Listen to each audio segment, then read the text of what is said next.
Have you ever felt jealousy creep in at the most inconvenient moment? You're scrolling your phone and there's a picture you weren't expecting to see, or your partner mentions a name that you've never heard before and suddenly your mind is racing. Let's be honest, jealousy can hit you like a ton of bricks. But here's the thing, it doesn't have to stay that way. What if 2025 could be the year that you let go of jealousy for good? Not by ignoring it or pretending that it doesn't exist, but by transforming it into something that works for you instead of against you. Stick with me because that's exactly what we're talking about today. I'm Alicia, your non-monogamous relationship coach. Welcome back to Nope, We're Not Monogamous, where we explore love and connection and growth in this beautifully complex world of non-monogamy. And today we're tackling a really big one, jealousy.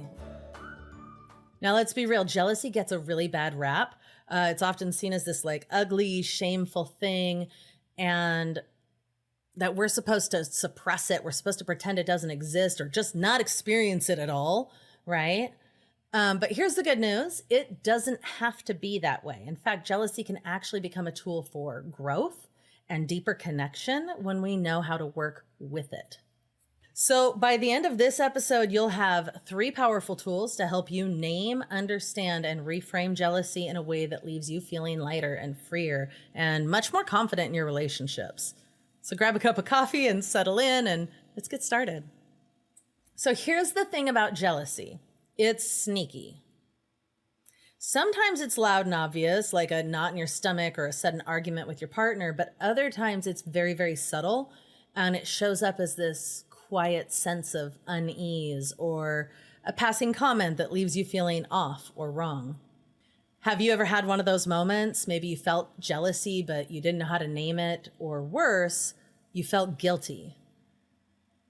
You felt guilty for even feeling jealous in the first place.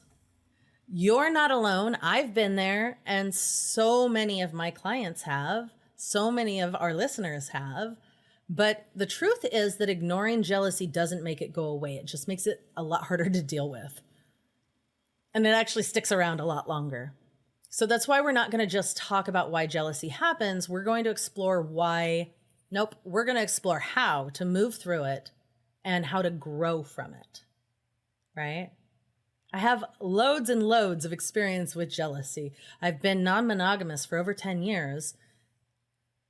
And then prior to that, an entire lifetime of being someone who identified as very jealous and very possessive. So trust me, I got you.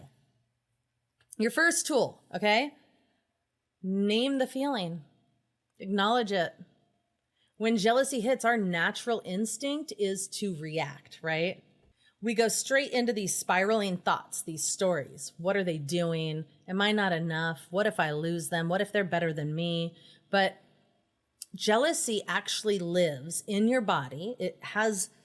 You have a physical reaction in your body before it ever becomes a story in your mind, before it becomes all those thoughts, right? So the next time that you're feeling a spike of jealousy, pause. Take a couple of deep breaths and ask yourself, what's happening in my body right now? What am I feeling physically in my body right now? Maybe your chest feels tight. Maybe your stomach's churning. Maybe your hands are shaking. For me, might get a little tunnel vision. The edges of my vision actually go darker. So name the sensations, and this will pull you out of your head and back into the present moment. It's a really small shift, but it's actually really powerful. And so by naming the feeling, you take the first step towards breaking the cycle of overwhelm.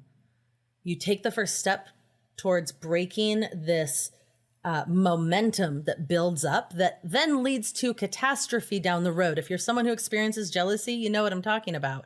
You look back after you're feeling better, you've gotten the reassurance, you had the conversations, you've slept, you've eaten, maybe you had sex, right?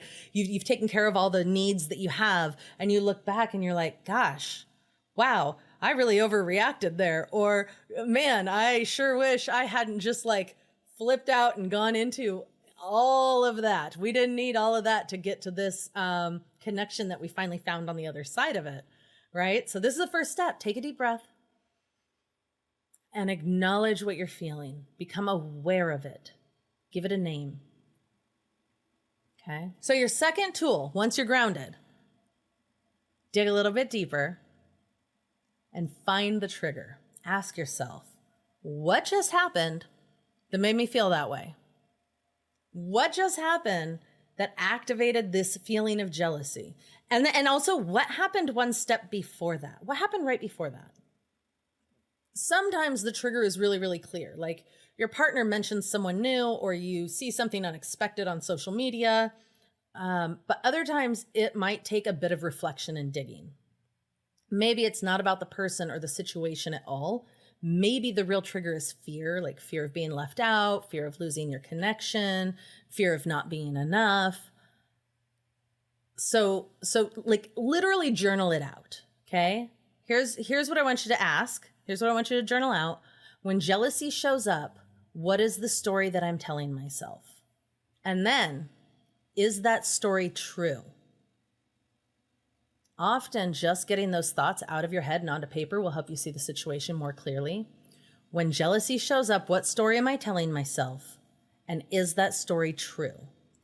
I don't know about you, but I will go into all sorts of details about how that person that I've never slept with is obviously a better lover than me, right? I don't know that that's true.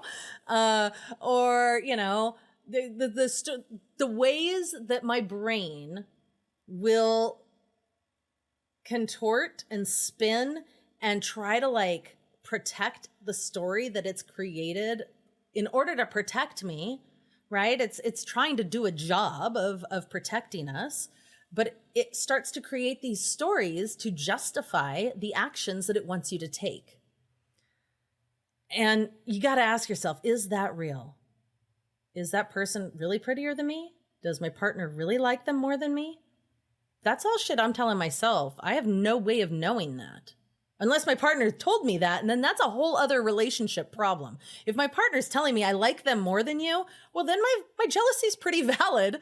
And we should probably be talking about, you know, something other than like reassurance. Okay. But the basic tool here holds true, right? Because if the answer is no, that's not true, it's something I just created or guessed or I'm assuming, then you know what your next step is, right? So tool number 3, this is where the real magic's at. Reframe the message. Jealousy isn't just an annoying emotion. It's a signal. It's a signpost. It's your brain's way of saying, hey, look at me. Something needs attention. Something needs your attention. Don't ignore it. And you know what happens when you ignore it. It gets bigger and louder and more uncomfortable and worse, right? So what would happen if instead of fighting your jealousy, you asked it, hey, what are you trying to tell me? Maybe it's saying, I need reassurance. Or maybe it's saying, I feel disconnected and I need quality time with my partner. Or maybe it's saying, hey, your partner's being a real asshole right now. You need to do something. Okay? So if you reframe jealousy as a guide, as a tool your brain has, rather than an enemy, it changes everything. It helps you approach your relationships with curiosity instead of fear. And that curiosity, that's where real connection and growth start to happen. Getting curious in your relationships leads to vulnerability. It leads to intimacy. It leads to deeper connection. I'll never forget the first time I really put this into practice. My partner had mentioned a new connection, and even though I thought I was fine, it should have been fine, jealousy hit me like a truck. My first instinct was to react, jump into action, to ask a million questions, and to spiral into self-doubt. But instead I paused, took a few deep breaths, and I named the feeling. It was tightness in my chest, a pit in my stomach. I got really hot. I found the trigger. It wasn't the new connection itself, but a fear that I wasn't bringing enough to the table. And when I reframed the message, I realized a couple of things. So this fear that I wasn't bringing enough to the table was like, have I been showing up as my best self? Am I giving my partner a reason to like be excited about me? Or am I growing stagnant? Am I growing complacent? And of course, if there's someone new in the picture, that person showing up for a new relationship is putting their best foot forward. Most of us do that, right? So it was a pretty valid fear of like, I know I haven't been showing up as my best self. And here is someone who is fun and exciting and engaged and curious about my partner, which makes my partner feel really excited and somebody's into them. When's the last time I was curious about my partner, right? So it told me that I needed to step up, not just for my partner, but for myself. Because when I am showing up as my best self, when I am putting my best foot forward, I feel better. I feel sexier. I feel funner. I feel happier, right? And also, then my partner is excited about me. But the other thing that I needed was a little bit of reassurance that like life could happen and things can get muddy, right? Like things outside of our relationship were happening in my life that were making it hard to be an awesome partner because I was dealing with all these other things. And so I also needed a little bit of reassurance of like, hey, that's okay.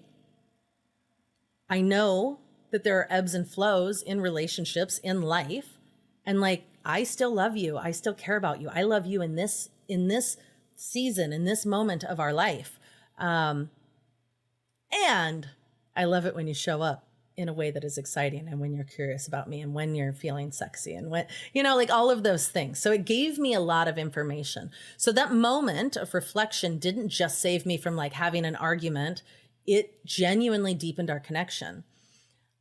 And that's why I'm passionate about sharing these kinds of tools with you, with my clients, with my listeners. Like, you deserve to have exciting, connected, loving, sexy relationships. Monogamous, non-monogamous doesn't matter, but you deserve to have good relationships. And these are the things that we put into place to have those. So how about you? When was the last time jealousy showed up for you? And what do you think it was trying to tell you? If you're comfortable, DM me, let me know, or leave a comment. Leave a comment. That would be amazing. There's even a little text us thing in the show notes. Send a text. Let us know. I would love to hear your story because trust me, you're not alone in this. And it's so helpful to hear other people's stories, to see what is happening for other people. So you can shoot me a message. You can leave a comment. You can join my Facebook group. Nope, we're not monogamous. And interact with other people who are going through the same things that you are. Or you can get coaching with me and join a community that is really doing the same work. So let's bring it back to the big question. What would it feel like to start 2025 free from the weight of jealousy? Imagine stepping into the new year with clarity, with confidence, with the tools to handle whatever comes your way.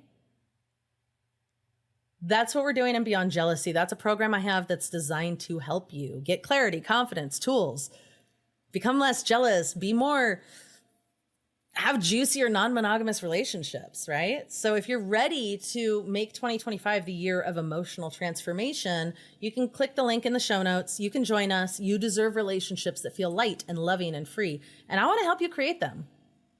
So thanks for listening today. Remember that jealousy doesn't have to define your story. It doesn't have to define your relationships. You have the power to rewrite it.